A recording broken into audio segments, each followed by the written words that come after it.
general de división André Fulón, subsecretario de la Secretaría de la Defensa Nacional, almirante José Rafael Ojeda Durán, secretario de Marina, diputada Dulce María Sauri Riancho, presidenta de la mesa directiva de la Cámara de Diputados, senador Óscar Eduardo Ramírez Aguilar, presidente de la mesa directiva de la Cámara de Senadores, ciudadanos gobernadores del Estado de México,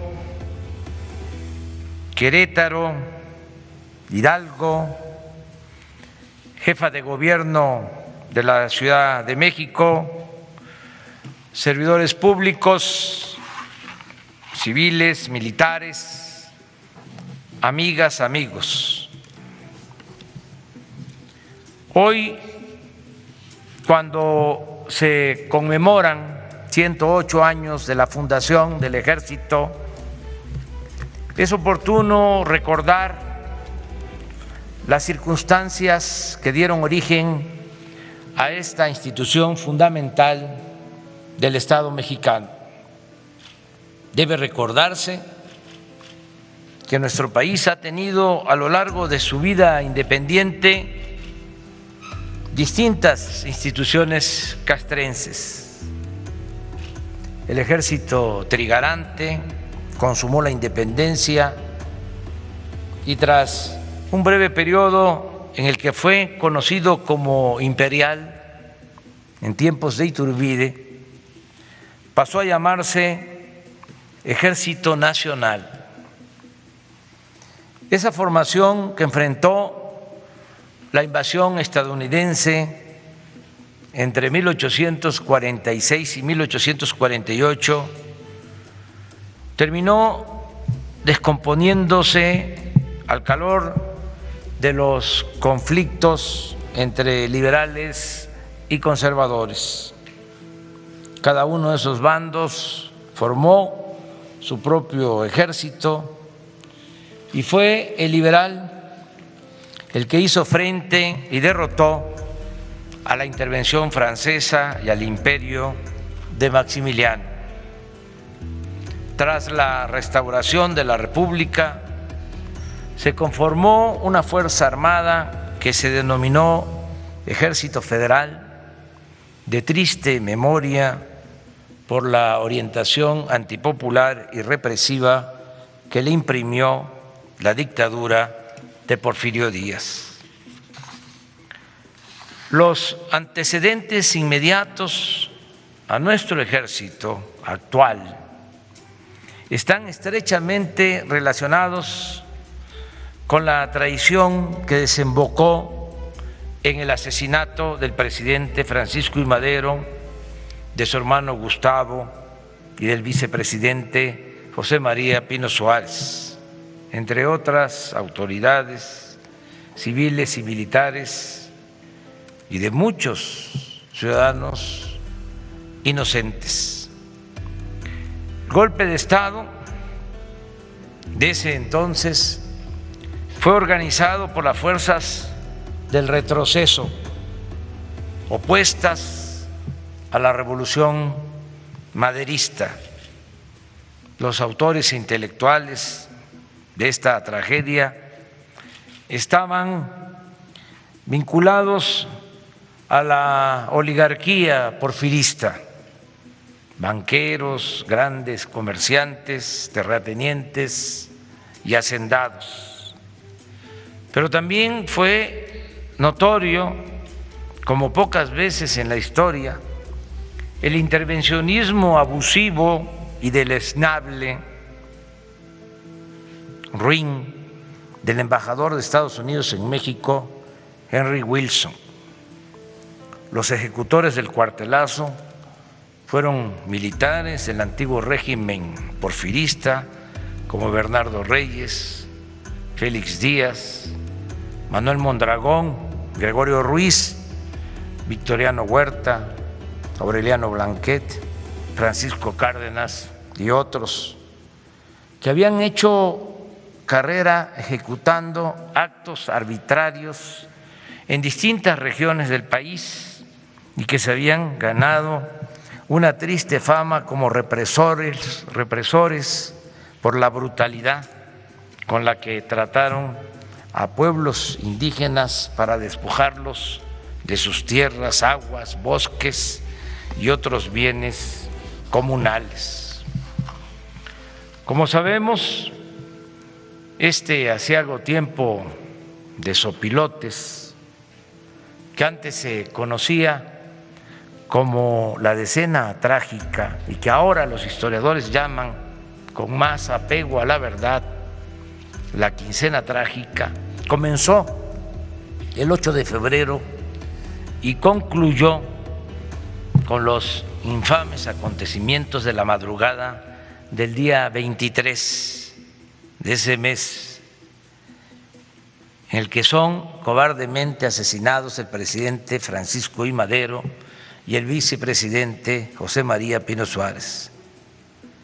En uno de esos dolorosos días, el 18 de febrero, mientras en la Ciudadela son cruelmente asesinados Gustavo Madero y Adolfo Basó, el presidente Madero, el vicepresidente Pino Suárez y el general Felipe Ángeles son aprehendidos y encarcelados en la Intendencia de Palacio Nacional. Por la tarde, Victoriano Huerta notifica a todos los gobernadores y a las autoridades militares, cito textualmente, que autorizado por el Senado, he asumido el Poder Ejecutivo estando presos el presidente y su gabinete, según reza un escueto y nefasto telegrama. Lamentablemente, esta felonía fue acatada por casi todas las autoridades civiles y castrenses. Solo un gobernador, Venustiano Carranza, reunió esa noche a sus colaboradores en su casa de Saltillo, Coahuila, y les hizo ver la necesidad de desconocer al usurpador. Al día siguiente, el 19 de febrero de 1913, se dirige al Congreso local expresando textualmente: el Senado, conforme a la Constitución, no tiene facultades para designar al primer magistrado de la nación.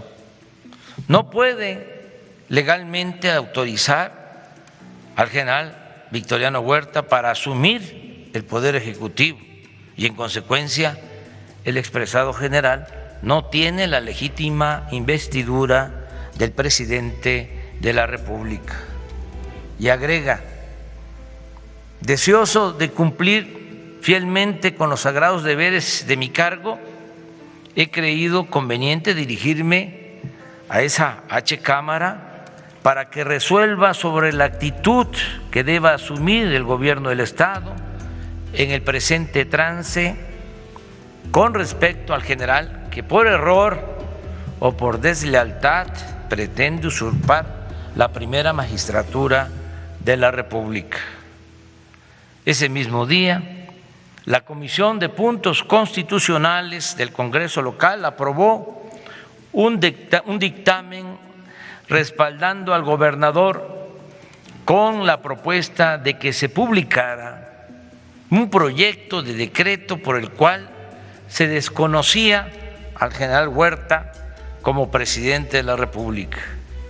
Así, cuidando todas las formas legales, Venustiano Carranza procedió a publicar el decreto que, entre otras cosas, pasó a ser el acta constitutiva de nuestro ejército mexicano actual. Este histórico documento consta de 2 artículos en los cuales se desconoce a Huerta y una exhortación que concede facultades extraordinarias al Ejecutivo del Estado y se le autoriza, cito, a armar fuerzas para coadyuvar al sostenimiento del orden constitucional de la República. Asimismo, se convoca a los gobiernos de los demás estados y a los jefes de las fuerzas federales, rurales y auxiliares de la Federación para que secunden la actitud del gobierno de este estado. Luego del decreto, Venustiano Carranza comenzó a reunir oficiales del antiguo ejército y sobre todo a fuerzas auxiliares, llamadas irregulares, que no eran más que rancheros o civiles del campo y la ciudad dispuestos a luchar por el restablecimiento de la legalidad democrática. Así nació el actual ejército mexicano. Surgió, y no lo olvidemos, de las entrañas del pueblo y de las distintas regiones del país, porque después del asesinato del presidente Madero y del vicepresidente Pino Suárez empezaron a llegar a Coahuila revolucionarios de todas partes. Recuérdese que el día 26 de marzo de 1913, en la hacienda de Guadalupe, Coahuila, se firmó el plan que lleva ese nombre, el Plan de Guadalupe, que en su artículo 4 establece: para la organización del ejército encargado de hacer cumplir nuestros propósitos, nombramos como el primer jefe del Ejecutivo, que se nombrará como constitucionalista, al ciudadano Venustiano Carranza, gobernador constitucional del estado de Coahuila. Así, el mando del ejército quedaba en manos de un civil, Venustiano Carranza. También sus subordinados y demás participantes carecían de formación profesional militar, aunque algunos tenían la importante experiencia adquirida en las luchas que se habían iniciado para el derrocamiento de Porfirio Díaz. Es importante recordar que este plan es secundado por Álvaro Obregón, Salvador Alvarado, Benjamín Gil, Pablo González, Cesario Castro, Francisco Villa, Lucio Blanco, Francisco J. Mújica y muchos otros. Este es el origen del actual ejército, que surge del pueblo, no de la oligarquía. Este ejército que surge del pueblo para defender la legalidad y la democracia y para hacer valer la justicia. A lo largo de su historia, es más lo bueno de esta institución que los errores o sus manchas, muchas de ellas no atribuibles a los mandos militares, sino a los gobiernos civiles que en algunas ocasiones han utilizado indebidamente a las Fuerzas Armadas para reprimir al pueblo. Pero ya eso quedó atrás. Esta nueva etapa de la Cuarta Transformación debe caracterizarse, entre otras cosas, por la convivencia estrecha y fraterna entre el pueblo uniformado y el pueblo civil. El ejército mexicano debe continuar siendo un pilar fundamental del Estado mexicano, como lo establece su ley orgánica, seguir cumpliendo con su misión de defender la integridad y la soberanía de la nación, garantizar la seguridad interior, auxiliar a la población civil en caso de necesidades públicas, realizar acciones cívicas y obras sociales que tiendan al progreso del país y en caso de desastres prestar ayuda para el mantenimiento del orden, auxilio de las personas y sus bienes y la reconstrucción de las zonas afectadas. Es de resaltar y de reconocer en este día, en especial, el apoyo del Ejército a la población civil, a los mexicanos, mujeres y hombres, en momentos difíciles de temblores, huracanes, inundaciones, o como es el caso de su actuación tan comprometida y de entrega total para ayudar a enfrentar la pandemia del COVID-19.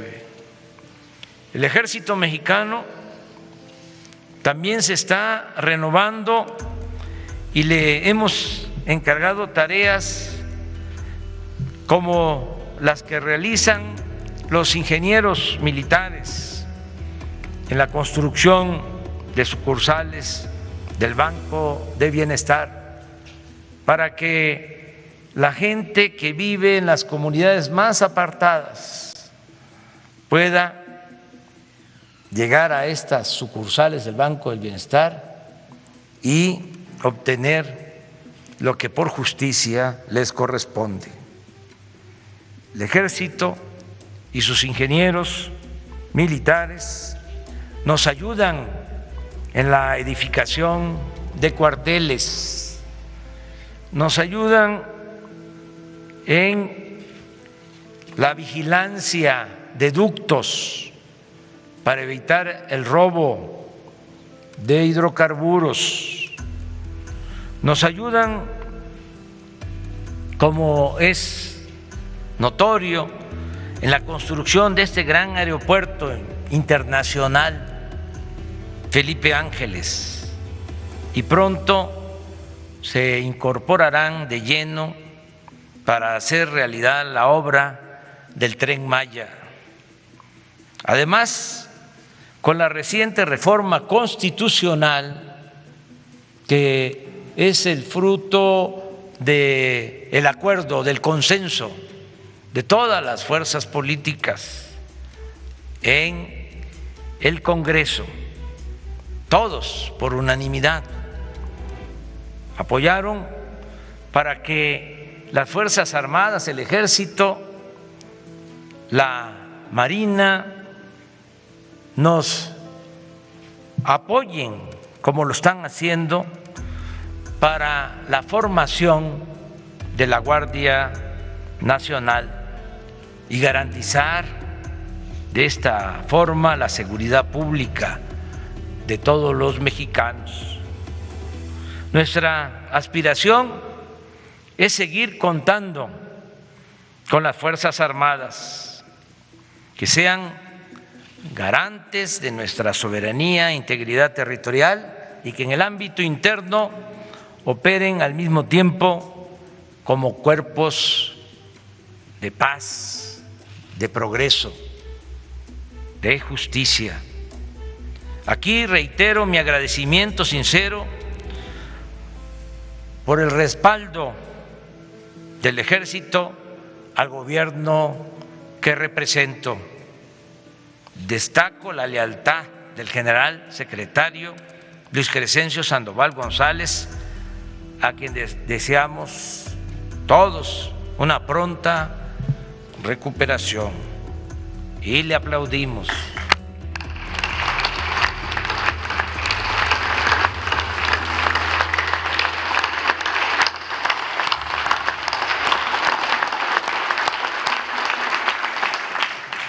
Expreso también mi solidaridad y agradecimiento a oficiales y soldados del Ejército Mexicano en este día histórico.